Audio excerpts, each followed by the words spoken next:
Hare Krishna to all the Vaishnavas and Vaishnavis who are there to listen me once again.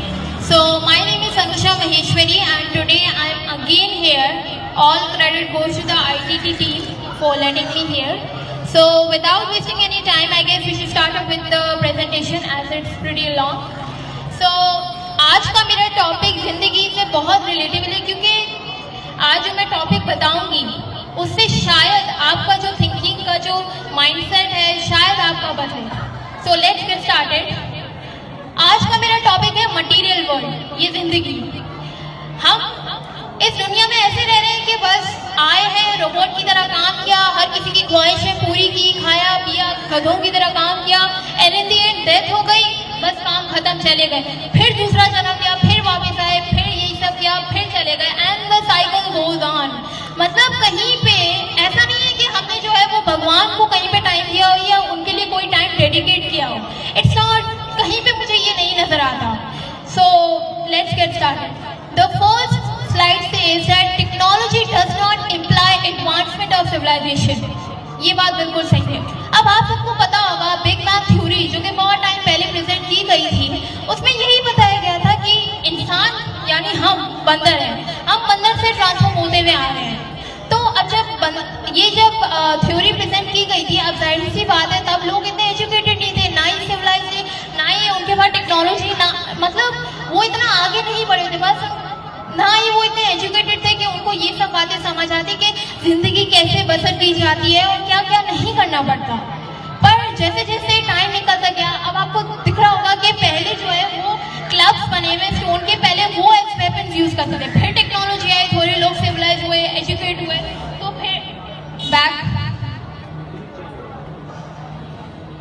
फिर जो है sphere like weapons आने लगे. पर अब तो टेक्नोलॉजी इतनी इंतहा मतलब हो गई है, इतनी बढ़ गई है कि अब तो कंप्यूटर के थ्रू, टेक्नोलॉजी के थ्रू जो है वो वेपन्स वगैरह को कंट्रोल किया जाता है. अब आप सबको पता होगा ड्रोन हो गए, एटम बम्स हो गए, हर किसी के पास है. इवन छोटे छोटे बच्चे ड्रोन चला रहे थे. अब वो ड्रोन क्या है, वो जो है उसका रिमोट कंट्रोल होता है, या तो आप कंप्यूटर से कंट्रोल कर लो या तो खुद कर लो.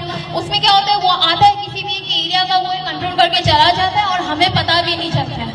अब ऐसी ऐसी चीजें बनाई गई है कि उसका कोई मतलब आप सोच भी नहीं सकते हो. और ये सारी चीजें हम सोचते हैं कि ये हमारी जो है वो मतलब एडवांटेज के लिए बनाई गई है, हमारी जो है वो हमारे बेनिफिट के लिए बनाई गई है. पर मेरे ख्याल से तो ये जो है हमें बर्बाद ही कर रही है. ये हमें कोई अच्छा बेनिफिट नहीं दे रही, हमें कोई एडवांटेज नहीं दे रही है, हमें कोई फायदा नहीं पहुंचा रही है. इनफैक्ट हमें तबाही दिन ब दिन करते जा रही है. Next slide. सेकेंड स्लाइड कहती है, श्रीला प्रभुपाद कहते हैं technology is simply accelerating the process of death. ये बात बिल्कुल सही है. दिन ब दिन आज के इस दौर में टेक्नोलॉजी इतनी बढ़ गई है कि एक बटन दबाने पर पूरे के पूरे एक किसी एरिया को खत्म किया जा सकता है. और अच्छा मजे की बात आप ये देखें, वो बटन पे उन गधों को दिया गया है जो सिर्फ अपना ही सोचे. तो अब आप ये खुद सोचे कि जो अपने बारे में ही सोचता है, जो इतना सेल्फिश है, जो इतना खुद करते हैं, वो दूसरों के बारे में क्या सोचेगा, वो दूसरों के बारे में क्यों सोचेगा, वो ये क्यों सोचेगा कि मेरे ये एक कदम से, मेरे ये एक स्टेप से जो है इस इलाके का, इस स्पेसिफिक एरिया का, ये इस कंट्री का इतना नुकसान होगा, लोगों पे इतना होगा. अब आप सबको पता होगा जापान में हिरोशिमा और नागासाकी पे बम ब्लास्ट हुआ था वर्ल्ड वॉर में. तो आज तक उसी के इफेक्ट्स वहाँ पर मौजूद हैं. आज भी बच्चे जो है वहाँ पे ऐसे ही पैदा होते हैं, कोई किसी का हाथ नहीं है, कोई एबनॉर्मल है, कोई कैसा है. पर आप एक बात पे गौर करें कि ये अगर तबाह भी कर सकते हैं ना, टेक्नोलॉजी एक जगह को तबाह कर सकती है, वो पूरे संसार को तबाह नहीं कर सकती है. अगर ये कोई काम कर सकते हैं तो वो सिर्फ और सिर्फ श्री कृष्ण भगवान है, उसके अलावा और कोई नहीं कर सकता. क्योंकि एक उसके बटन दबाने पे ये सब खत्म हो जाएगा, कुछ भी नहीं रहेगा. पर टेक्नोलॉजी क्या कर सकती है, एक ही जगह को खत्म कर सकती है, उसके अलावा और कुछ नहीं कर सकती technology. Next slide. Okay, so the third slide says that material knowledge it's simply an illusion covering no substance. जी हाँ, ये बात से मैं बिल्कुल अग्री करूंगी कि आप किसी भी बड़ी पोस्ट पे चले जाए, कुछ भी बन जाए, इन दी एंड ये मटेरियल नॉलेज एक ख्याली पिलाओ. ये जो हम सोचते रहते कि ये मैं ये कर भी रहा हूँ तो क्या मैं इसमें सक्सेसफुल होऊंगा, क्या मैं इसमें सक्सेसफुल रह पाऊंगा, क्या मुझे इसमें विक्ट्री मिलेगी, क्या मैं जो ये काम कर रहा हूँ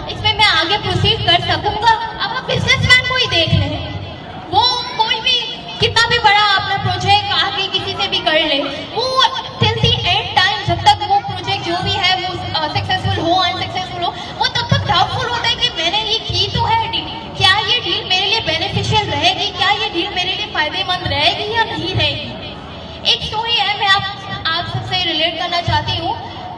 एक डॉक्टर होता है cardio, he used to be the best cardio surgeon may be in India और समथिंग लाइक दैट।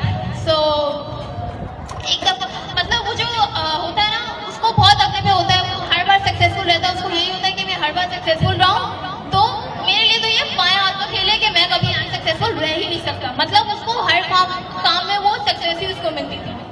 अब क्या होता है, एक दफा एक बच्चा उसके पास आता है, उसको कोई हार्ट की कोई प्रॉब्लम होती है और वो बच्चा बहुत छोटा सा होता है। तो उसकी माँ जो है वो डॉक्टर से कहती है कि अगर भगवान के बाद कोई है तो वो सिर्फ आप ही हो जो उसको बचा सकते हो, उसके अलावा कोई भी नहीं है। तो ये बात सुन के डॉक्टर को और होता है कि भाई इससे मुझे ये क्या मतलब, अब तो मुझे इस बच्चे को बचाना ही है। और उसमें थोड़ा वो पैदा हो जाता है, जुनून वगैरह यू कैन से। फिर क्या होता है, जब ऑपरेशन होने वाला होता है तो वो जो बच्चा होता है वो ये डॉक्टर को देखता है, और जो डॉक्टर होता है, सर्जन होता है, वो जो है वो बच्चे को देख के कहता है कि फिक्र मत लो, मैं तुम्हारा ऑपरेशन करूंगा and you soon gonna be fine, मतलब ऑपरेशन सक्सेसफुल ही रहेगा। वो उसको हौसला देता है बच्चे को। बच्चा जो है वो कुछ नहीं कहता है और सिर्फ इतना कहता है कि आप तो सिर्फ ऑपरेशन कर सकते हो, बचाने वाला तो भगवान है। ये बात और वो बच्चे की जो बात होती है वो ये डॉक्टर को इतना मतलब कर जाती है कि वो एक सेकंड के लिए एज एन स्टिल खड़ा हो जाता है, उसको समझ नहीं आता कि मैं क्या बोलूं। मतलब वो ये बोल रहा था कि ये क्या बोल रहा है कि मेरे अलावा भी कोई और है जो इसको बचा सकता है। अब द ट्विस्ट कम, ऑपरेशन चल रहा होता है। एट द एंड क्या होता है, एक टाइम आता है कि बच्चा जो है वो बिल्कुल कोलैप्स होने वाला होता है। मतलब उम्मीद नहीं होती है कि वो बच्चा बचेगा भी, वो बच्चा बिल्कुल कोलैप्स होने वाला होता है। फिर क्या होता है, जब ये डॉक्टर को रियलाइज होता है, he turn back to God and he says, भगवान मैंने आज से कुछ नहीं मांगा, सिर्फ इस बच्चे को जिंदगी दी थी। तब उसको ये बातें सारी याद आती कि नहीं, मेरे अलावा भी कोई और है जो इस बच्चे को बचा सकता है। तब वो भगवान के पास डाउन होता है और तब जो है वो, और मैंने सुना है ये ट्रू स्टोरी है, और 5 या विद इन 4 to 5 मिनट उस बच्चा जो है उसमें जान आती है एंड लाइक सम मूवमेंट वो करता है एंड फिर जो है वो ऑपरेशन कंटिन्यू करता है और वो बच्चा बच जाता है। पर आज भी आज भी वो बहुत पॉपुलर है, वो सर्जन में भी, अब्रॉड भी है, पर आज भी उसके जो ऑपरेशन रूम है उसके अंदर जो है वो कृष्ण भगवान की जो है वो तस्वीर लगी हुई है और वो हर ऑपरेशन से पहले जो है वो देखता है और फिर ऑपरेशन को करता है और एज एन के वो ऑपरेशन सिर्फ कृष्ण भगवान के लिए मतलब कर रहे हैं, वो सफलता वो ही देंगे। Next slide. Okay, so this is duality in material world. Wiping cloth, aid for success, happiness. For one becomes wiping cloth for another. हम आजकल ये bodily attachments में कितना वो हो गए। अब घर में किसी की मौत हो गई, बाप मर गया, माँ मर गई, रोते रहे।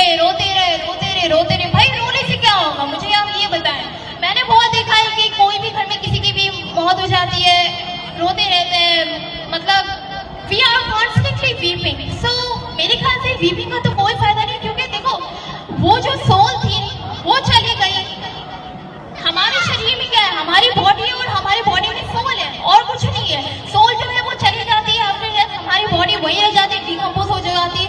वो सोल जो है किसी के और के जो है बॉडी में प्रवेश करती है एंड फिर जो है वो सारी चीजें शुरू हो जाती है। सो रोके तो कोई फायदा है ही नहीं इस बात में। Next slide. Material attachment make a fool out of you, ये बात सही है। मटीरियल अटैचमेंट ले लेंगे हम, कितना लेंगे, एट अ पॉइंट क्या करेंगे हम, कब्र में तो नहीं लेके जाएंगे अपने साथ, सीधी सी बात है। एट अ पॉइंट ये होता है कि मटीरियल अटैचमेंट अब पूरी जिंदगी पढ़ा MBBS किया, PhD किया, ग्रेजुएशन किया, सब किया, यूनिवर्सिटी में टॉप किया, सब कुछ किया, बड़े से बड़ा डॉक्टर बन गया, सब कुछ किया, बिजनेसमैन बन गया। इन दी एंड क्या हुआ, बूढ़ा हुआ, कमर में दर्द है, घुटनों में दर्द है, तो क्या करोगे। इन दी एंड तो आपको मरना ही है और मरने के साथ तो जब आप मर जाओगे ये सब मटीरियल अटैचमेंट्स तो किसी काम की नहीं है ना। जितना पढ़ा आपने, जितनी आपने गर्लफ्रेंड्स रखी, जितना आपने अपने आप को टिकटॉक पे, PUBG पे मशहूर किया, जो कुछ भी आपने किया, तो ये सारी मटीरियल अटैचमेंट्स ही है कि हम दुनिया की चीजों से इतना अटैच हुए हैं कि हम भगवान को तो एट अ पॉइंट आते हैं कि हम भूले जाते हैं। अब हम एग्जाम्पल ले लें, अब पूजा का टाइम है, संध्या का टाइम है, हम क्या कर रहे होते हैं, मैं PUBG खेल रही हूँ, पूजा का टाइम हुआ, नहीं पूजा को नहीं मैं बाद में कर लूंगी, और ज्ञान में मुगल। सो ये मैं क्या कर रही हूँ, इतना मैं मतलब अटैच हूँ इन मटीरियल चीज़ों से कि मुझे ये ध्यान ही नहीं रहता है कि मतलब एट अ पॉइंट ऐसा आया कि मैंने जो है उसको डिनाई कर दिया कि नहीं मैं अभी नहीं करी, बाद में कर लूँ। मतलब ये मेरे लिए ज़्यादा इंपॉर्टेंट है as compared to religious knowledge या फिर रिलीजन में चलेगा। तो यही मैं आपको बताना चाहती हूँ। Next slide. Okay, so this one is the main one. वर्णाश्रम धर्म is a natural division of human activities. शूद्र remain शूद्र। अब मैं आपको बता दूं कि हम सब जो है वो शूद्र ही हैं और हम शूद्र ही रहे हैं। अब ये हम पे डिपेंड करता है कि हम शूद्र से कुछ और भी बन सकते हैं और we can change our self, ये हम पे डिपेंड करता है। अब मैं आपको बता दूं कि वर्ण आश्रम धर्म में 4 चीजें हैं। 4 चीजें आती हैं, ब्राह्मण, क्षत्रिय, वैश्य एंड शूद्र। और इन चारों की अलग अलग ड्यूटीज हैं, they are assigned for the duty. अब ब्राह्मण का काम क्या होता है कि basically he is your teacher, वो जो है वो प्रीच करता है और सबको बताता है भगवान के बारे में कि कैसे जिंदगी को रिलीजियस नॉलेज के साथ कंटिन्यू करना चाहिए। और क्षत्रिय का ये काम होता है, वो जो है ब्राह्मण को प्रोटेक्ट करता है कि कोई उसके खिलाफ मतलब उसके खिलाफ तो नहीं जा रहा, मतलब उसको कोई प्रॉब्लम तो नहीं, वो उसको प्रोटेक्ट करता है, काइंड ऑफ प्रोटेक्शन देता है। अब वैश्य का काम ये होता है कि वो जो है फार्मिंग करता है, पैसा कमाता है, और वो जो है ब्राह्मण और क्षत्रिय की जो है वो नेसेसिटीज पूरी करता है, मतलब उनकी जरूरियात पूरी करता है। और शूद्र का इन दी एंड ये काम होता है कि वो ब्राह्मण, क्षत्रिय और वैश्य का जो है इन तीनों की जो है वो सेवा करे। और हम भी यही हैं, हम मतलब ये करते हैं, हम भगवान जो कि सुप्रीम पर्सनैलिटी वो ये खुद कहते हैं कि ये देवी देवता सब मेरे डिवोटीज हैं, तो हम उनको मानने के बजाय तो हमें तो भगवान को मानना चाहिए, फिर भी हम जो है वो वही करते हैं। अब ये इंसान पे डिपेंड करता है कि ब्राह्मण जो है ना वो भी अब शूद्र बन सकता है और शूद्र भी ब्राह्मण बन सकता है, या वो दोनों पे डिपेंड करता है। ब्राह्मण का काम होता है कि वो जो है वो रिलीजियस नॉलेज करे, रिलीजियस नॉलेज सबको पता है। अब वो जो है वो नहीं कर रहा है और वो ऑनेस्टली मतलब नहीं कर रहा है, तो वो भी जो है शूद्र बन सकता है। और शूद्र भी जो है अगर वो ऑनेस्टली भगवान के बारे में प्रचार करे तो वो भी एक ब्राह्मण बन सकता है। It all depends on us. Next slide. Too much absorption in materialistic activities, prayas, results in the workout of Bhakti Devi from one's heart. ये बात बिल्कुल सही है, क्योंकि अब मैं आपको एक एग्जांपल देती हूँ। अब यहाँ पे रामसका प्रभु का लेक्चर चल रहा है और कुछ बैठ के यहाँ पे मोबाइल चला रहे हैं, कुछ बैठ के यहाँ पे बातें करें, तो आपको लगता है जो ज्ञान दिया जा रहा है, जो भक्ति देवी मतलब आपके पास आने वाली है, वो आपके पास आएगी, जो ज्ञान दिया जा रहा है वो आपको समझ में आएगा? क्या आपको लगता है? कहाँ से आएगा? क्योंकि आप तो इम्पोर्टेंस दे ही नहीं रहे, आपके लिए प्रायोरिटी इम्पोर्टेंस तो ये है, दूसरी मटीरियलिस्टिक चीजें हैं। तो मैं ये चाहती हूँ कि अब मैंने देखा है कि बहुत लोग जो है मतलब आजकल जो यहाँ पे भी आते हैं तो यहाँ पर ही बस उनको होते हैं, बाहर जाके देर और लाइक जैसे वो होते हैं। सो आई वुड अप्रिशिएट इट अगर आप लोग इसको चेंज करें, मतलब आते हैं तो भक्ति देवी को गेन करें। ये मतलब भक्ति देवी को गेन करें, भक्ति देवी आपको तरक्की की तरफ लेके जाएगी। Without religious knowledge, without spiritual knowledge आप लाइफ में कुछ नहीं कर सकते हो। इन दी एंड पॉइंट ऐसा आएगा कि आप होप भी हार जाओगे कि नहीं मुझसे कुछ नहीं हो रहा है, तो भक्ति देवी की सिवा आप कुछ नहीं कर सकते। Next slide. Okay, so this one is material world. We shall be valuable as long as we are performing successfully otherwise. इस दुनिया में एक चीज मैंने देखी है बहुत मतलब लोगों के लिए जरूरी है, सक्सेस, तरक्की। जब तक वो आपके पास है हर कोई आपके आगे पीछे होगा। जहाँ पे आपके पास सक्सेस, कहीं भी आपके साथ प्रॉब्लम हुआ, आपकी सक्सेस नीचे आई, वहाँ पर लोग आपको जो आपके करीब होते थे ना वो आपको पूछेंगे भी नहीं, वो turn as strangers to you. अभी बिजनेसमैन ही है, जब तक उसके पास पैसा है, गाड़ी है, गार्ड वगैरह सब है, सब आगे पीछे सर। जहाँ पे उसके पास पैसा गया, गाड़ी गई, सब गया, कोई नहीं पूछेगा उसको। इनफैक्ट वो खुद भी किसी से बात करेगा, कोई उसको इम्पोर्टेंस नहीं देगा, क्योंकि इस मटेरियल वर्ल्ड में सक्सेस बहुत जरूरी हो गई है। समझ लो एक जैसे प्रायोरिटी हो गई है। Next slide. The forest fire can only be extinguished by the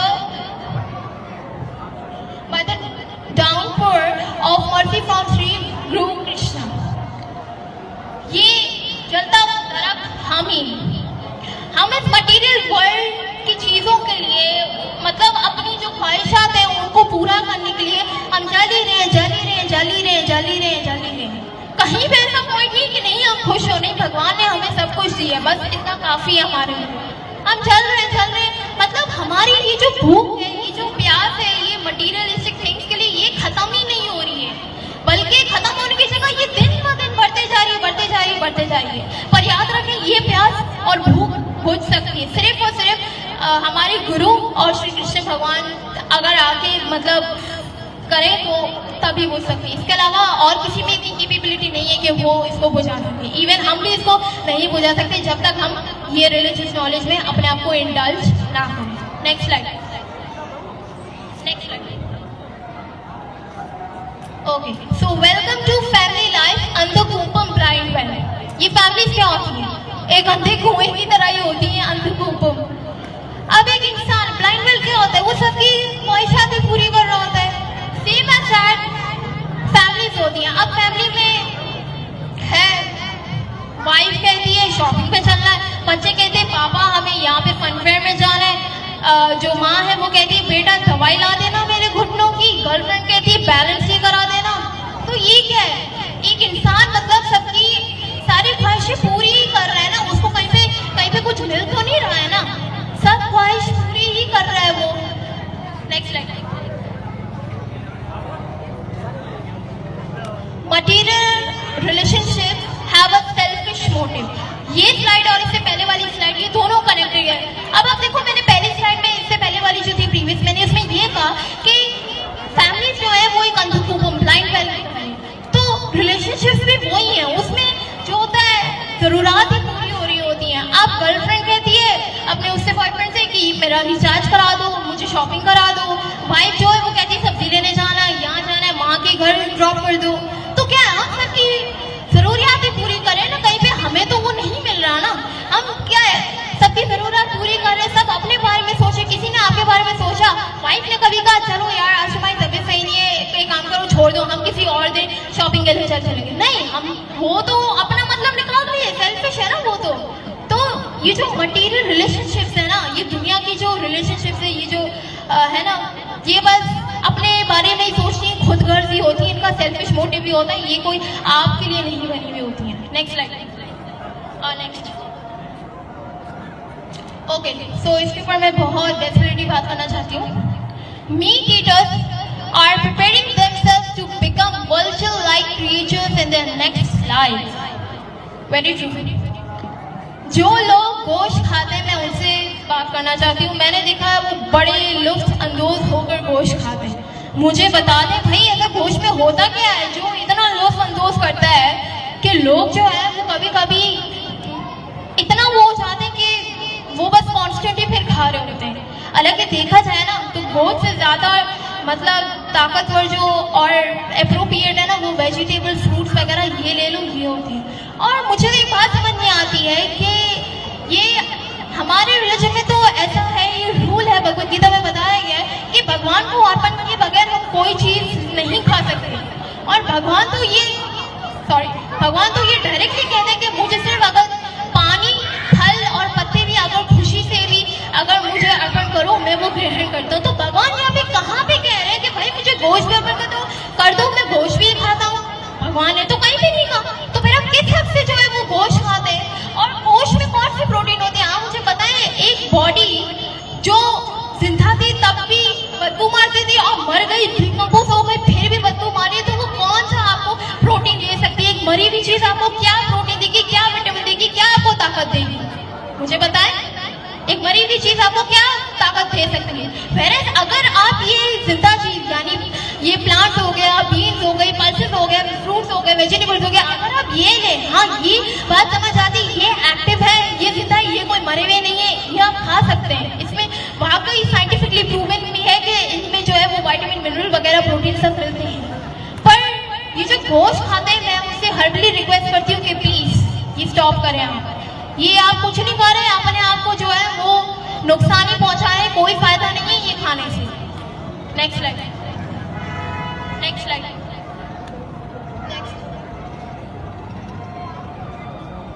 next. choices do I have? अक्सर इन लोगों को मैंने कहते हुए सुना है, इंसान के दो चेहरे होते हैं, दो चेहरे कोई नहीं होते। इंसान जो है वो अपने हिसाब से अपने मूड्स बदलता है। अब गर्लफ्रेंड ने छोड़ दिया, उदास है, रोना है, पीटना है, वही। अब बीवी साथ है, खुश है, गर्लफ्रेंड साथ है, खुश हूँ भाई, घर में बच्चे खुश है, खुश है। तो इंसान ये अपनी रिलेशनशिप के मटीरियल अटैचमेंट के जरिए ही अपने जो है मूड बदलता रहता है। पर एक मूड है, मूड ऑफ गुडनेस, जो कि सिर्फ और सिर्फ श्री कृष्ण भगवान की तरफ से वो सुबह के टाइम में होता है। उसमें क्या होता है, इट्स फुल ऑफ पॉजिटिविटी, उसमें कहीं कोई नेगेटिव वाइब नहीं होती, एंड सीरियसली इतना पीसफुल होता है कि आप कोई भी काम उसके अंदर उठकर करें तो माना जाता है कि वो बहुत बेनिफिशियल होता है। Next slide, next next next next next Okay, so this slide says that Krishna protects his sincere devotees from the greatest danger. अब आपको इस स्लाइड में दिख रहा होगा कि एक डिवोटी है, उसके ऊपर जब वो मतलब भगवान को प्रणाम करने के लिए नीचे झुका तो वो जो मिसाइल है वो ऊपर से चला गया। क्यों? क्योंकि भगवान जो है वो उस डिवोटी को बचाना चाहते थे। भगवान ऐसा नहीं है, हम अक्सर कहते भगवान मेरे नहीं सुन रहा, भगवान मेरे नहीं सुन रहा, मैं इतना करता हूँ, सुबह को आके आपको दूध चढ़ाता हूँ, दही चढ़ाता हूँ, मेरी भगवान सुन ही नहीं रहा है। सबकी सुनता है भगवान, भगवान सबकी सुनता है। बस एक बार सच्चे दिल से उनकी भक्ति करो, भगवान सबकी सुनता है। और भगवान तो इनफैक्ट कितना कहते हैं कि मेरी तरफ एक स्टेप सच्चाई से चलकर आओ, मैं 14 स्टेप्स चलकर वापस आऊंगा। तो एक स्टेप चलने में क्या हर्ज है? मेरे ख्याल से तो हमें सच्चाई तो थोड़ी तो रखनी ही चाहिए भगवान में। भगवान कहीं ना कहीं अपनी प्रेजेंस दिखाते हैं। Next slide, next. Okay, so nothing is impossible for a surrendered servant of Gauranga Shri Krishna. अब ये दरख्त है और इसको आप देख लें कि ये डव लेके जा रहा है। एक डव क्या है? छोटा सा परिंदा होता है। अब आप यही सोच रहे होंगे कि छोटा सा परिंदा इतने बड़े दर को कैसे उठा सकता है? तो जी हाँ, ये परिंदा जो है ना वो सिर्फ और सिर्फ श्री कृष्ण भगवान है और कोई नहीं है। और ये जो दरख्त है वो हम है। हमें श्री कृष्ण भगवान, हमें उठाना श्री कृष्ण भगवान के लिए कोई मुश्किल काम नहीं है। उनकी टिप पे भी जो है वो पूरा प्लैनेट उठा सकते हैं। और इतने सारे गुनाह करने के बाद भी फिर भी श्री कृष्ण भगवान जो है हमें एक्सेप्ट करते हैं, हमें एक दूसरा मौका देते हैं और फिर हम इस दुनिया में आते हैं। आपको पता है जब हम अपनी माँ के कोख में होते हैं ना, हम श्री कृष्ण भगवान को यही कह रहे होते हैं कि भगवान प्लीज मुझे बाहर निकाल, यहाँ से प्लीज मुझे बाहर निकाल, मैं बाहर आके तेरी भक्ति करूंगा, मैं इसके अलावा और कुछ नहीं करूंगा। और बाहर आते हैं क्या, टिकटॉक बनाना है, पबजी खेलना है, सेल्फी लेनी है, यहाँ जाना है, वहाँ जाना है, गर्लफ्रेंड को घुमाना है, सब भूल जाते हैं। तो फिर भी ये सब जानते हुए भी फिर भी श्री कृष्ण भगवान हमसे इतना प्रेम करते हैं, इतनी मोहब्बत करते हैं, फिर भी वो अपने डिवोटीज से इतना करते हैं कि उनको बार बार मौका देते रहते कि शायद ये कर जाए, शायद ये कर जाए। सो ending up this my presentation, I hope आप सबको पसंद आई हो और थोड़ा आपका कहीं पे माइंडसेट बदले कि नहीं, हमें भगवान को आज से मानना पड़ेगा, क्योंकि भगवान को आप डिनाई नहीं कर सकते। एक टाइम ऐसा आएगा कुदरत आपको ऐसा नीचे फेंकेगी कि आपको मानना पड़ेगा नहीं, भगवान को मुझे मानना है। सो एंडिंग, मैं ITT टीम को थैंक्स बोलना चाहूँगी। All credit goes to them कि उन्होंने मुझे एक चांस दिया दोबारा कि मैं आके यहाँ बोल सकूँ। और सेकेंडली मैं 3 चीज़ें बताना चाहती हूँ मुझे भगवत गीता में बहुत अपीलिंग लगती है। तो वो ये है कि पहला तो भगवान खुद कहते हैं कि आई एम द क्रिएटर, दूसरा वो खुद कहते हैं कि I am the seed giver, और तीसरा वो खुद कहते हैं कि आई एम द यूनिवर्स। मतलब मैं ही हूँ जो दुनिया बनाता हूँ, मैं ही हूँ जो उसको खत्म कर सकता हूँ, और मैं ही हूँ जो तुम सबको जिंदगी दे सकता हूँ, मेरे अलावा और कोई भी नहीं। मुझे मानो, मैं तुम सबको बचाऊंगा। सिर्फ एक कदम मेरे पास चलकर आओ, मैं तुम लोग की सारी गलतियां माफ करके 14 कदम भी वापस चलकर आऊंगा। Thank you Harish.